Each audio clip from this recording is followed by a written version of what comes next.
중국에 있어서의 AI의 병목은 첨단 GPU가 없다라는 거. 그리고 GPU를 이제 구성하는 전반적인 이 세트에서는 HBM이 없다라는 거. 그래서 중국은 이 목마른 자가 우물을 더 파는 격이거든요.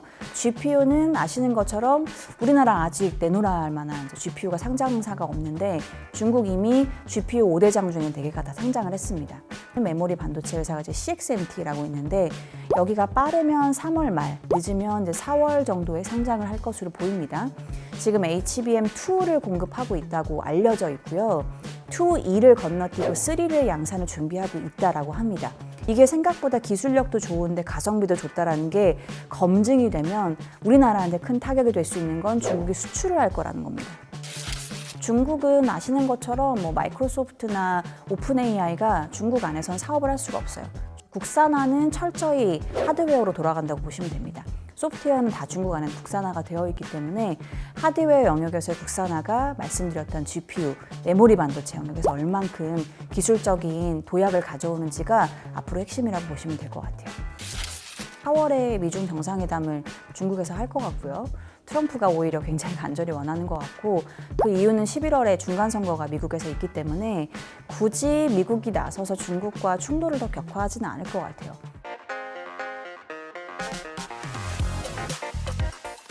안녕하세요. 오늘의 투자, 내일의 가치, 머니가이드 포 영월도 시작합니다. 저는 강우석입니다. 부동산 침체와 소비 둔화, 그리고 디플레이션 우려까지 중국 경제를 둘러싼 경고음이 여전한 상황입니다. 하지만 동시에 AI와 반도체를 중심으로 산업 지형이 빠르게 재편되고 있기도 합니다. 오늘은 중국 경제의 현재 흐름과 앞으로의 방향성을 짚어보겠습니다. KB증권의 박수현 팀장님 나오셨습니다. 안녕하세요. 안녕하세요. 중국 경제 이야기부터 조금 짚어봐야 될 것 같아요. 최근에 부동산 경기, 소비, 고용 환경 모두 녹록지 않다는 평가가 많습니다. 현재 중국의 전반적인 경제 상황 어떻게 보시는지요? 최근 6년 동안 중국 입장에서는 정말 부정적인 이슈가 계속 휘몰아쳤던 6년이었던 것 같아요. 일단은 잘 아시는 것처럼 팬데믹이 시작되고 그리고 나서 미중 무역 분쟁이 시작이 됐고요. 그리고 나서 바로 공동부유, 부동산 규제 이런 이슈가 계속해서 촘촘하게 이어지다 보니까 내수도 부진했고 해외 수출도 좀 쉽지 않은 그러한 상황들이 지속이 됐습니다. 결국 이 여러 가지 이벤트들을 종합해 보면 안에서 내수가 안 좋고 수출이 안 좋다라는 건 고용 부진, 고용이 안 좋다라는 건 소비의 악화 이러한 상황들이 중국에서 한 가지 단어로 많이 이야기를 합니다. 이게 내이주안이라고 하는데요. 내이주안이 한국말로 좀 번역을 하면 무한 경쟁 혹은 출혈 경쟁 정도로 좀 볼 수가 있을 것 같아요. 아무리 인풋을 넣어서 내가 뭔가 성과를 도출하려고 해도 성과가 나오지 않는 상황을 뜻합니다. 그래서 이런 것들이 중국을 지금 대변하는 여러 가지 키워드 중에서 핵심이라고 좀 말씀드릴 수 있을 것 같아요. 아무래도 중국 부동산 시장 침체에 길어지고 있는 게 가장 큰 내수 부진 원인 같아요.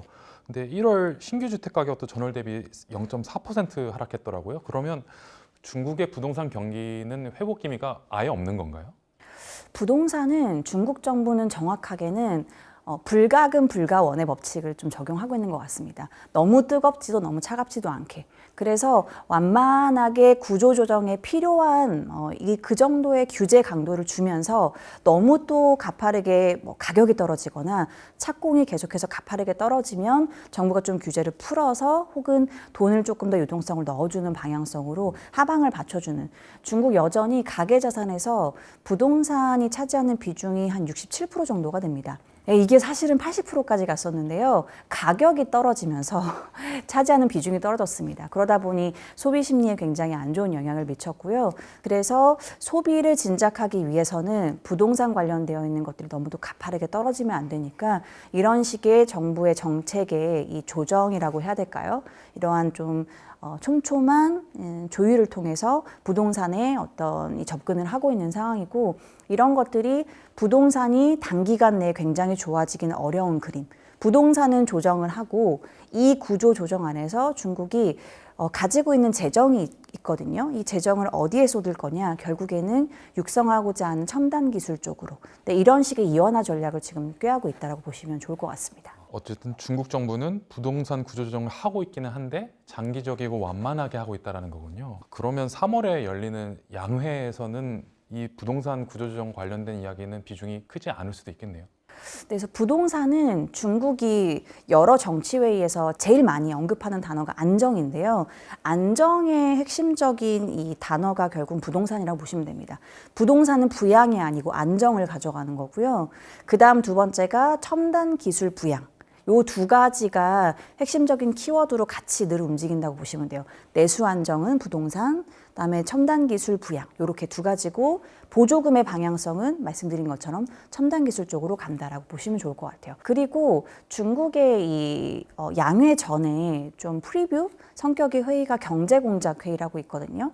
요거는 12월 크리스마스쯤에 이제 개최가 되고 이번엔 조금 이례적으로 빨리 개최가 됐는데요. 제가 늘 크리스마스 때 휴가를 쓰지 못하게끔 만드는 중국 정부의 정치회의라고 보시면 될 것 같은데 여기에서 얘기해준 핵심적인 단어는 중국이 경제 성장을 얘기할 때 온중구진이라는 단어를 계속해서 최근에 써왔습니다. 그러니까 안정적인 성장을 원하는데 지난해에는 여기 뒤에 붙었던 단어가 촉진해야 된다라는 이 촉의 단어를 좀 많이 써줬고요. 올해는 이 효란 단어를 많이 썼습니다. 이 효가 뭐냐면 효율성. 그러니까 생산성 향상이라는 걸 뜻한다고 보시면 됩니다. 즉 AI를 얼만큼 많은 산업에 특히나 제조업에 적용을 해야 되는지 지난해는 조금 더 이 성장의 안정과 경제 성장에 초점을 줬다고 하면 올해부터는 특히나 이 생산성 향상, 그래서 어떻게 더 첨단 기술 쪽에 방향성을 가져갈 건지 이 GDP 성장률을 가져가는 여러 가지 요소들이 있는데 지금은 중국은 인구 보너스 효과를 누리기는 어렵기 때문에 그리고 미중 무역 갈등 이런 것도 지속이 될 거고요. 양적인 성장이 아니라 질적인 성장. 질적인 성장에 있어서는 AI 적용이 너무나 중요하고요. 이런 쪽에서의 앞으로의 정책적인 투입이 더 강화될 거다라고 보시는 게 조금 더 맞는 해석인 것 같습니다. 1월 소비자 물가 지수가 0.2% 올라서 넉 달 연속으로 상승을 했어요. 근데 시장 전망치에는 미치지 못했어요. 그렇다 보니 일각에서는 춘제를 앞두고 기저효과에 그치는 거 아니냐라고 해석하시는 분들도 있는데 중국이 디플레이션에서 탈출할 여지가 있다고 보실까요? 일단 물가는 지난해는 춘제가 1월이었고 올해는 2월에 있습니다. 그러다 보니 기저가 지난해는 높았죠. 그리고 상대적으로는 올해 1월이 CPI가 좀 낮아 보이는 영향도 있긴 합니다. 그래서 2월 달에는 지난해는 2월에 춘절이 아니었다 보니까 상대적으로 높은 폭의 또 증가세가 나올 수는 있을 것 같아요. 그렇지만 추세적으로 소비자 물가가 올라갈 거냐의 질문에 대해서는 저는 그렇게는 좀 어렵다고 보기는 합니다. 왜냐하면 소비자 물가에서 중국은 가장 큰 비중을 차지하는 게 돈육이거든요. 중국의 돼지고기 소비량이 가장 큰 비중을 차지합니다. 소비자 물가 품목 중에서. 그러다 보니까 돈육이 추세적으로 계속 올라가고 있는지를 보시는 게 중요한데 돈육이 계속해서 올라가는 그림을 그리고 있지는 못합니다. 전월비로 보면 오히려 계속 마이너스권을 유지를 하고 있었거든요. 물론 1월에는 플러스권으로 넘어오긴 했지만 그 전까지는 계속해서 마이너스에 있었고 그러다 보니 여전히 디플레는 지속이 되고 있다라고 보는 게 맞을 것 같고 특히나 중국이 아까 그 출혈 경쟁 말씀드렸는데 가장 중요한 출혈 경쟁의 키워드가 잘 알고 있는 석탄, 철강, 화학 이런 쪽입니다. 이런 쪽에서 중국이 출혈 경쟁을 막기 위한 노력들을 하고 있는데 이건 또 소비자 물가가 아니고 생산자 물가랑 연결이 되거든요. 근데 생산자 물가가 계속해서 마이너스를 30개월 이상 유지를 하고 있는 상황이고요. 최근에 생산자 물가도 반등을 좀 보이고 있는데 반등을 보이는 품목들이 뭐냐? 다 AI랑 관련되어 있는 소재들입니다. 대표적으로 중국에서는 이제 비철금속 안에서 니켈, 구리, 리튬 이런 쪽들은 다 AI 관련되어 있는 데이터 센터의 확장에 필요한 소재들입니다. 이걸 제외한 쪽들은 정확히는 옆으로 이제 횡보하고 있기 때문에 아직까지는 중국 안에서 디플레이션의 이 완화 국면에 들어와 있다라고 보기에는 조금 지금은 진단하기는 이른 상황이다라고 보고 있습니다. 이런 내수 위축과 더불어서 청년 고용도 약간 중국의 사회적 문제던데 수치를 보니까 중국의 청년 실업률이 17%나 되더라고요. 중국 내수가 이게 회복하려면 뭐가 필요하다고 보십니까? 여전히 부동산 경기가 어느 정도는 회복하는 게 필요하긴 합니다. 말씀드린 것처럼 중국 가계자산에서 부동산 비중이 크기도 하고 부동산에서 얻는 중국 정부의 세수 수입이 상당히 큽니다. 전체에서 한 40% 정도를 차지하기 때문에 부동산 경기가 안 좋으면 중국이 재정 투자를 할 수 있는 재정 재원도 줄어든다라고 보시면 될 것 같아요. 부동산과 더불어서 필요한 게 정부 주도로 할 수 있는 인프라 투자입니다. 인프라 투자가 늘어나는 게 중요한데요.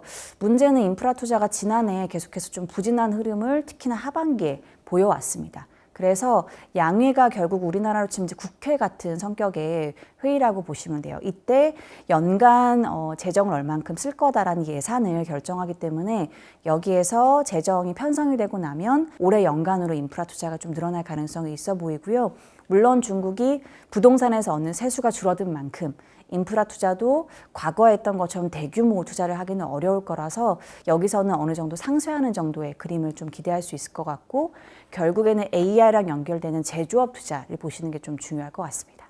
미국의 대중관세 압박 계속 이어지고 있잖아요. 적당한 밀당이 이루어지고 있긴 합니다만 이 부분이 중국의 성장과 수출 회복에도 조금 장애 요인이 되고 있는 건가요? 맞습니다. 중국이 트럼프 1기 이후부터 계속해서 취하던 전략 중에 하나가 결국에는 우회 수출 기지를 확보해야 수출에서의 타격을 어느 정도는 상쇄할 수 있기 때문에 중국에서는 이걸 출해라고 얘기하거든요. 바다를 건너가서 공장을 이전한다. 그래서 이 출해의 열풍이 굉장히 강했는데 이게 중국에서는 일장일단이 있었던 것 같아요. 일단 우회 수출 기지를 마련했기 때문에 기업 이익은 어느 정도 보장을 할 수 있었던 게 있지만 단점은 뭐냐? 고용이 밖으로 빠진다는 겁니다. 이건 우리나라도 뭐 유사한 상황에 좀 놓여 있기는 하죠. 결국에는 트럼프가 원하는 건 뭐 프렌드 쇼어링 아니고 리쇼어링, 미국 안에 생산 기지를 이전하라고 하는 거기다 보니까 고용은 이제 미국으로 옮겨갈 수밖에 없는 게 이제 수출 주도형 국가들의 처한 현실 중에 하나이고 중국도 여기서 예외는 아닙니다. 일단 중국 입장에서 또 기회 요인이 되고 있는 게 뭐냐면요. 최근에 중국이 GDP 성장률이 꽤 괜찮습니다. 지난해 기준으로 5% 달성을 했거든요. 이게 어디에서 나오냐? 수출 기여도가 계속 올라가고 있습니다.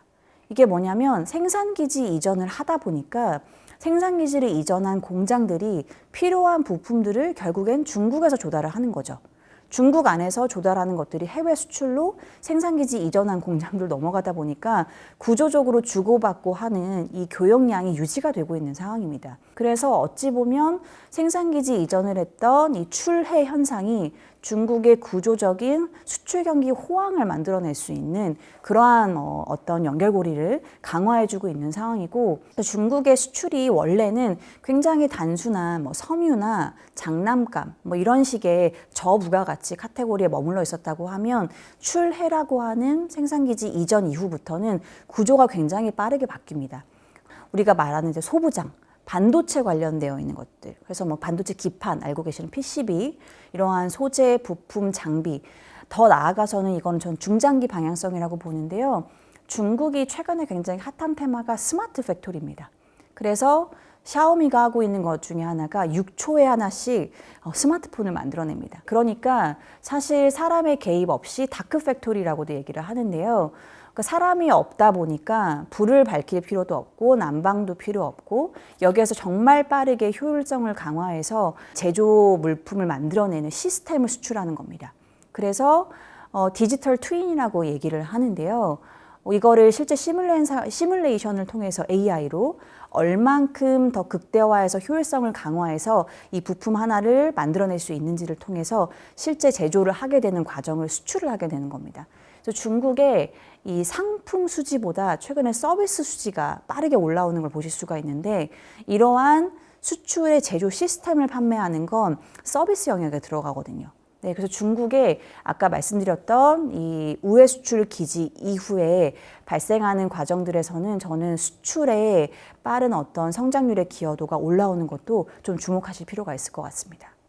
그러면 오히려 해외 공장을 지은 게 뜻밖의 수출 기여도를 올리는 반사 이익을 가져다 준 거네요. 네, 맞습니다. 그래서 단순한 저부가가치 제품뿐만 아니라 이제는 고부가가치 영역, 서비스 영역까지도 중국이 침투하고 있다. 이렇게 보시면은 네, 앞으로 중국의 이 경제 구조 변화를 파악하시는 데 큰 도움이 될 것 같아요. 최근에 미국이 아시다시피 그린란드 병합 시도를 했잖아요. 그러면서 미국과 유럽의 관계가 좀 균열이 나고 있는 것 같은데 이런 가운데 중국의 행보가 되게 재밌습니다. 이게 유럽과 공급망 외교를 강화한다. 움직임이 되게 두드러지는데 이게 중국 수출에는 중장기적으로 어떤 영향을 줄 거라고 보시는지요?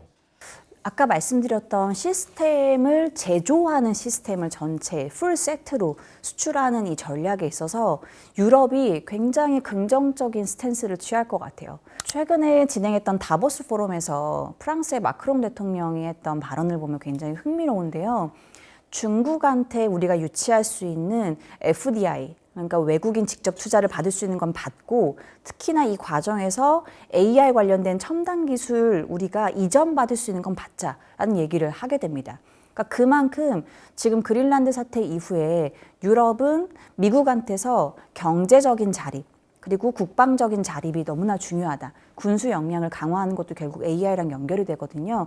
여기에서 AI의 사실은 이 두 가지 핵을 다 갖고 있는 게 중국이랑 미국이거든요. 그럼 미국이랑 거리가 멀어질수록 중국과 가까워져야 된다라는 전략을 마크롱 대통령이 선두에서 얘기를 해줬다라고 저는 좀 보여지고, 이러한 것들이 중국의 생산기지 이전에서 특히나 ESS나 첨단 기술과 연결되는 이 제조 영역에 있는 전반적인 스마트 제조 시스템은 유럽에 적극적으로 수용할 수도 있겠다라는 생각이 듭니다. 물론 어찌 보면 이 스마트 제조 시스템 안에는 데이터를 쉐어하는 것들도 필요하기 때문에 여기에 또 필요한 규제들을 하기는 하겠죠. 예를 들어서 이 스마트 팩토리를 구현하기 위한 데이터 센터는 꼭 유럽 안에 둬야 된다든지, 이 데이터는 중국 안으로 가져갈 수 없다든지, 이러한 어떤 제한을 설정하긴 하겠지만, 중국과의 이 기술적인 협약이 가까워지는 부분들은 앞으로 저는 더 강화될 가능성이 좀 높다라고 보고 있습니다. 중국의 스마트 팩토리 산업이 세계적인 경쟁력을 갖고 있다고 봐도 됩니까? 그럼요. 일단 사실 스마트 팩토리라고 하는 건 아까 말씀드린 것처럼 얼만큼 AI 관련되어 있는 이 사전에 생산하기 전에 AI로 시뮬레이션을 통해서 일을 만들어냈을 때 전력은 얼마, 그다음에 필요한 각각의 부품들을 얼만큼 배분을 해서 들어가는 게 좋은 건지를 사전에 계산할 수 있어야 되는데요. 이런 것들은 AI 연산 능력, 또 전력이 얼만큼 받쳐주는지가 중요한데, 이 부분에 있어서는 중국이 압도적인 우위를 가져가고 있습니다. 첨단 산업으로 중국 경제가 바뀌고 있다는 말씀을 하셔서 이제 관련 질문 조금 드려볼게요. 이제 다음 달 양회랑 15차 5개년 계획에서 이제 중국 정부가 첨단 산업을 좀 더 강조할 걸로 전망이 되는데, 중국의 정책 기조의 핵심은 뭐라고 보십니까? 아까 제가 경제공작회의라고 하는 양회의 프리뷰를 말씀드렸는데, 그 회의에서 했던 게 많은 힌트들을 주는 것 같아요. 결국에는 앞으로는 우리는 이 효율성, 그래서 생산성을 얼만큼 끌어올릴 수 있는지에 관심이 있고, 이런 것들이 결국엔 중국이 제조업 주도로 이어갔던 글로벌에서 이 제조 공장으로서 역할을 했던 이 입지를 더 강화할 수 있다라고 중국은 판단을 한 것 같고요. 그럼 고용은 어디서 만들어내냐? 이렇게 해서 인당 어찌 보면 고부가가치 영역에 들어가는 인력들이 많아지다 보면 서비스로 향하는 소비가 많아질 거다라고 판단을 한 것 같습니다. 그래서 소비는 서비스 쪽으로 더 부양을 하고요. 제조업은 제조업의 이 효율성 향상, 이런 식의 키워드가 등장을 하는 단어가 될 것 같고, 그 다음에 중국의 아까 말씀드린 스마트 팩토리랑 또 연결되는 여러 가지 이런 새로운 첨단 기술 영역에서 관심을 갖는 게 또 뭐냐면, 중국도 이제 중국판 스페이스X를 합니다. 그래서 우주항공에서 얼만큼 중국이 재사용 로켓이 필요한 이유는 로켓의 이 생산 단가가 굉장히 높기 때문에 저궤도에 위성을 쏘아서 이게 그 생산하고 나서 위에 쏘아 올리고 일정 기간이 지나면 다시 지구로 떨어뜨려서 필요한 부품들을 갈아 끼워서 쏘게 되는, 이게 효율성을 또 높게 가져올 수 있는 부분이 되거든요. 이런 쪽에 얼만큼 스페이스X가 하는 영역을 중국도 하고 있는지, 그러니까 지금의 중국 주식시장에서 많이 주목을 하는 이벤트 중에 하나인데, 양회에서 앞으로 15차 5개년, 그래서 다음 5개년 계획도 같이 얘기를 해줄 건데요. 우주항공 영역도 좀 주목해 보실 만한 포인트가 될 것 같습니다. 이게 또 결국엔 전력, 재생에너지 이렇게 연결이 되는 거라 전반적인 이런 큰 카테고리를 주목하시면 좋을 것 같습니다. 1년 전에 딥시크 공개된 다음에 중국의 AI 기술력이 생각보다 엄청 발전돼 있다는 걸 많은 사람들이 알게 됐잖아요. 최근에는 시댄스 쇼크라는 표현도 나오던데, 이 중국의 AI 산업의 경쟁력은 얼마나 진화했다고 봐야 될까요? 미국과 비교를 했을 때요. 일단 미국이랑 비교했을 때 중국에 있어서의 AI의 병목은 첨단 GPU가 없다라는 거, 그리고 GPU를 이제 구성하는 전반적인 이 세트에서는 HBM이 없다라는 거. 그래서 우리나라의 어찌 보면 메모리 반도체가 굉장히 각광을 받고 있는 이런 상황인데 이 병목을 중국이 해결하고 있다라는 게 어찌 보면 중국 입장에서는 굉장히 중요하면서도 또 우리나라에도 영향을 줄 수 있는 중요한 변수 중에 하나인 것 같습니다. 그래서 중국은 이 목마른 자가 우물을 더 파는 격이거든요. 반도체가 부족하다 보니까 GPU는 아시는 것처럼 우리나라 아직 내놓을 만한 GPU가 상장사가 없는데 중국 이미 GPU 5대장 중에 4개가 다 상장을 했습니다. 그리고 마지막 하나가 바이두 산하에 있는 쿨룬신이라고 하는 GPU 기업이 상장을 할 거고요. 메모리 반도체는 중국의 유일한 양산을 할 수 있는 메모리 반도체 회사가 이제 CXMT라고 있는데 여기가 빠르면 3월 말, 늦으면 이제 4월 정도에 상장을 할 것으로 보입니다.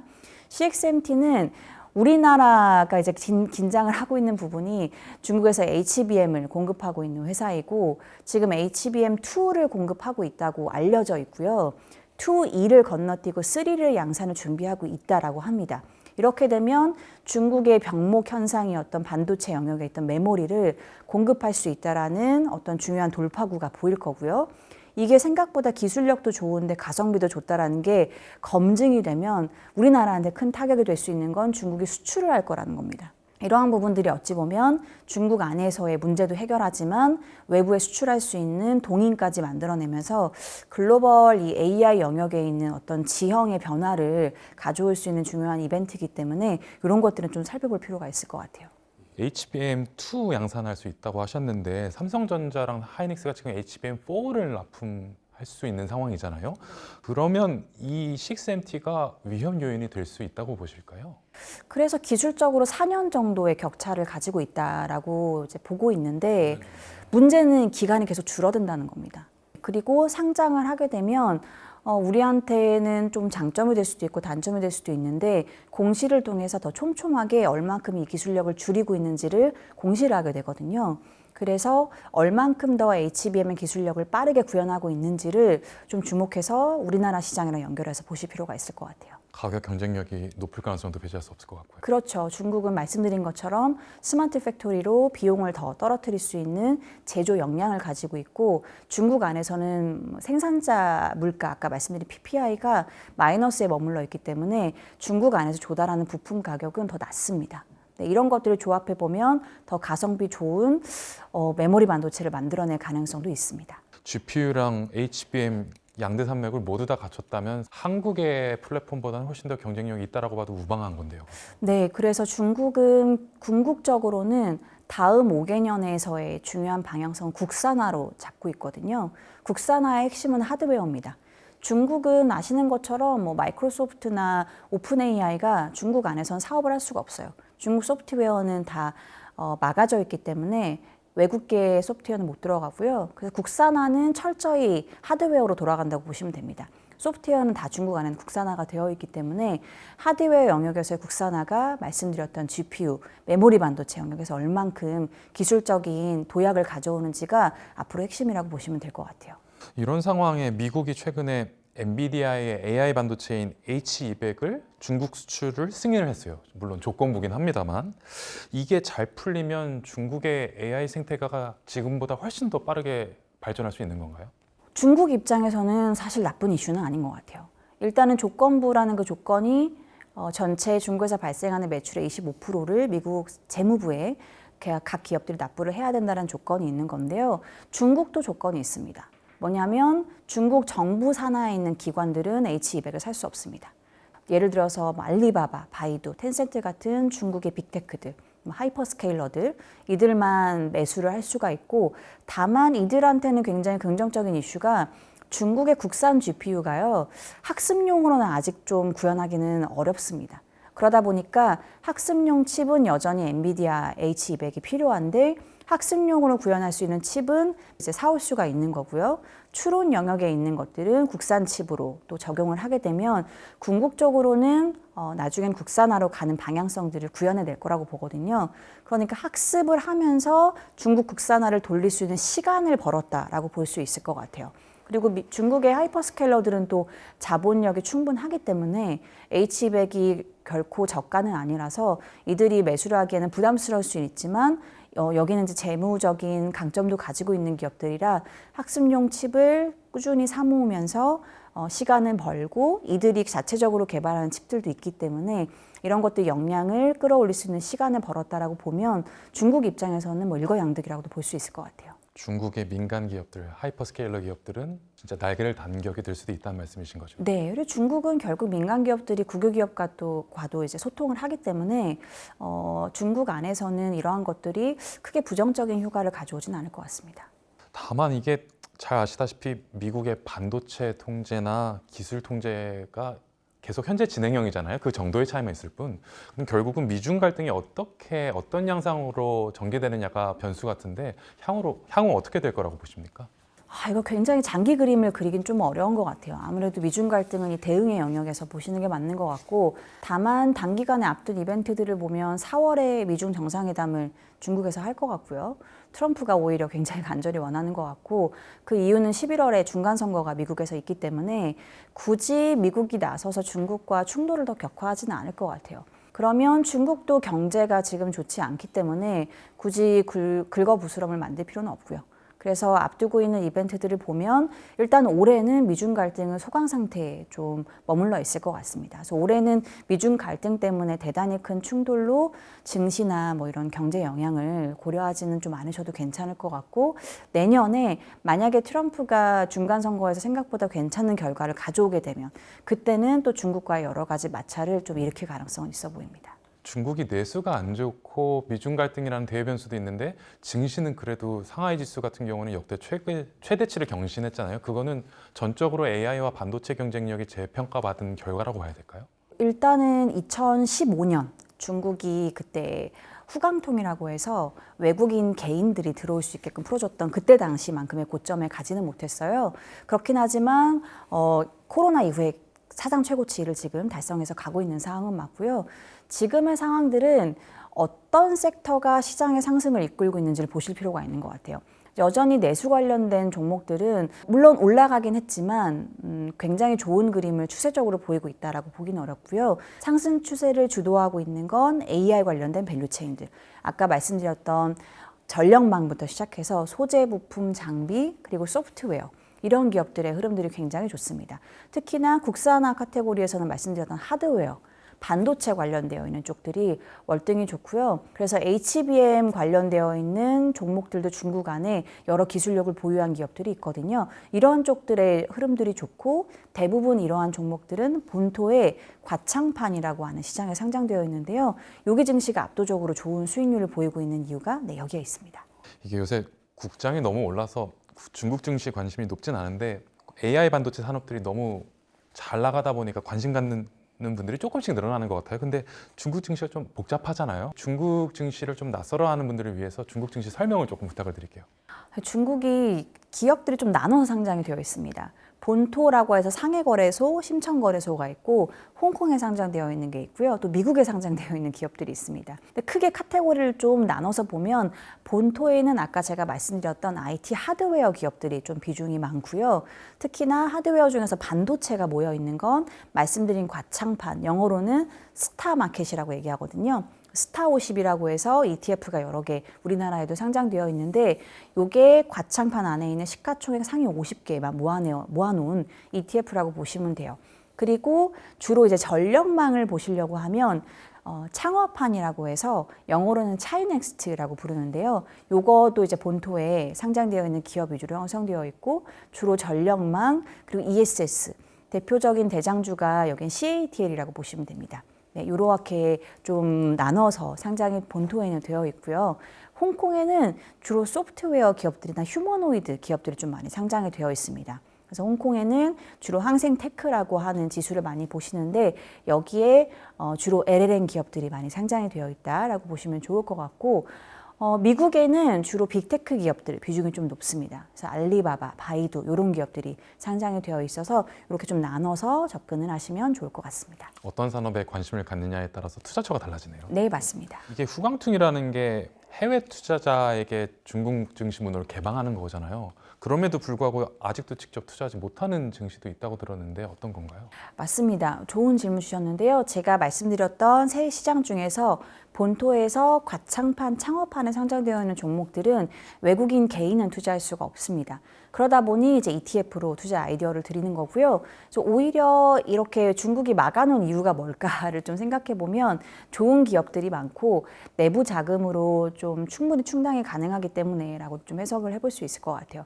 또 제가 서두에서부터 계속 강조해서 말씀드렸던 IT 하드웨어가 국산화의 핵심 키워드이기 때문에 이쪽으로 보시는 방향성이 저는 올해에 좋은 수익률을 낼 수 있다고 좀 판단을 하고 있습니다. 그래서 팀장님께서 발간하셨던 보고서 보면 국내에 상장된 중국 과창판 ETF에 투자하는 게 효과적이라고 말씀하셨습니다. KB 자산운용 상품은 아니던데 이 ETF의 어느 지점에 주목을 하고 투자 여부를 결정하면 될까요? 물론 그 KB에도 좋은 상품들이 있지만 제가 사실 그 에이스 상품을 말씀드린 이유가 과창판이 상장된 여러 ETF가 있는데요. 유일하게 에이스만 합성으로 구성된 게 아닙니다. 그러니까 합성이라는 건 파생 상품으로 구성을 한 ETF라 그 괴리율이 조금 높게 형성되는 경향들이 있어요. 그런데 이제 에이스는 직접 종목을 매수해서 지수를 구성하시기 때문에 괴리율이 낮고 이런 것들이 ETF를 투자하시기엔 더 좋은 전략이기 때문에 저는 이제 에이스로 말씀을 드리고 있고요. 중국의 반도체에 관련되어 있는 여러 ETF 다른 것들도 좀 검색해 보시면 나오는데요. 만약에 뭐 관창판 50보다는 그냥 조금 더 디테일하게 반도체로 들어가고 싶다라고 하시면 반도체 관련되어 있는 ETF 특화되어 있는 것도 보시는 아이디어도 좋다고 생각을 하고 있습니다. 선물을 추정하지 않기 때문에 중국 지수와 이 ETF의 움직임이 거의 차이가 없다라는 말씀이신 거죠? 맞습니다. 그럼 상대적으로 비용 부담도 좀 적겠네요. 비용 부담은 개별 이제 종목을 가져오는 거라 오히려 조금 더 높은 것도 있기는 한데요. 이걸 플러스 마이너스를 해봤을 때는 사실상 제가 말씀드린 그 에이스의 ETF를 가져오시는 게 조금 더 수익률 측면으로는 유리하다라고 보실 수 있습니다. 해당 ETF 투자하시는 분들은 일단 운용 보수도 조금 살펴봐야 될 것 같습니다. 아까 창신 메모리 이야기 조금 나누다가 말았는데 이게 공모 규모가 300억 위안 정도로 예상을 하더라고요. 중국 증시의 정말 질적인 수준을 바꾸는 사건으로 봐도 될까요? 저는 그렇게 보고 있어요. 일단은 CXMT가 여러 가지 돌파구들을 마련해주고 있는데 최근에 딥식이 발표한 논문과 직접적인 연관성이 있습니다.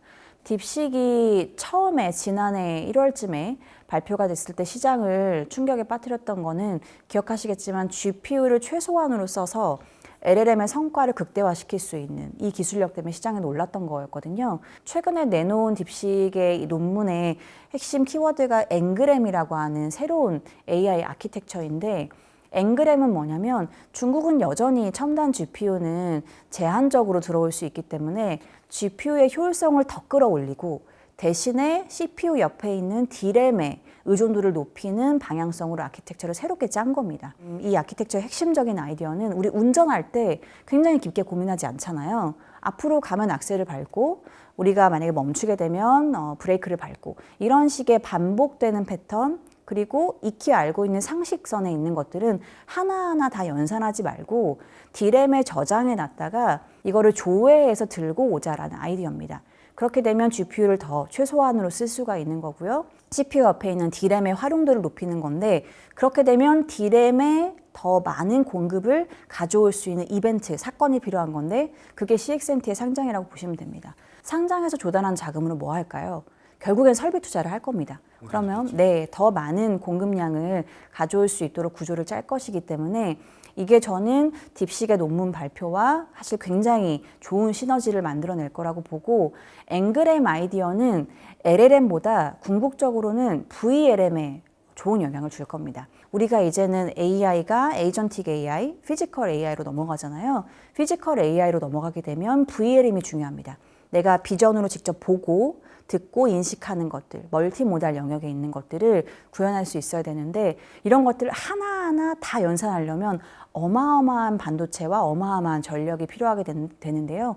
이런 것들을 효율할 수 있는 게 아까 말씀드린 앵그램의 아키텍처입니다. 이런 것들이 CXMT의 공급의 양적인 이 D램의 이 부분이 확인이 되면 저는 중국 안에서의 굉장히 큰 돌파구가 마련될 거라고 보고 또 CXMT가 과창판에 상장을 하거든요.